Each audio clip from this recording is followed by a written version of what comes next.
Giunta alla 62esima edizione, la Fiera Campionaria in territorio friulano offre opportunità nuove di incontro e sostenibilità per i vari espositori. Amministrazioni e coordinamenti territoriali come il Veneto Orientale già da qualche anno utilizzano questa importante vetrina per informare e illustrare usi e costumi odierni e tradizionali, in particolare valorizzando i prodotti tipici.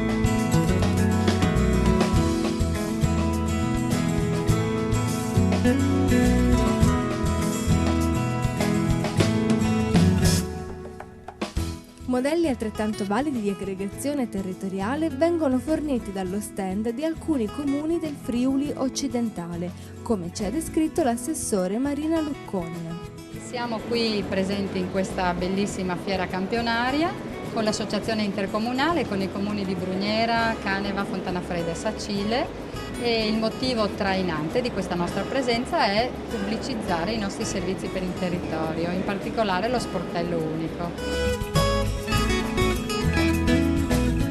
L'obiettivo più importante dello sportello unico, diminuito con la sigla di SUAP, sportello unico attività produttive, indica una serie di servizi che l'amministrazione dà ai cittadini, alle proprie imprese, al proprio tessuto produttivo per evitare moltissimo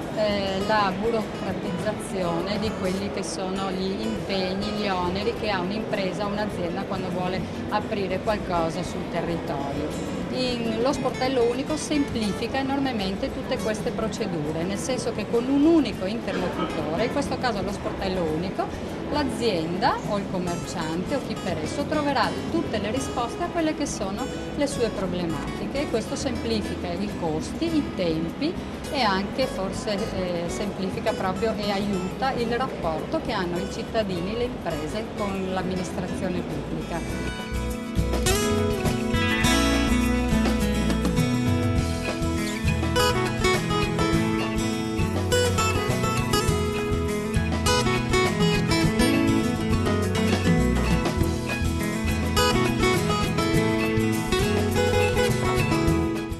Anche i paesi esteri vengono a presenziare con prodotti e costumi tradizionali. Uno fra questi è l'Ungheria, che anche per ragioni storiche ha sempre avuto importanti rapporti con il pordenonese.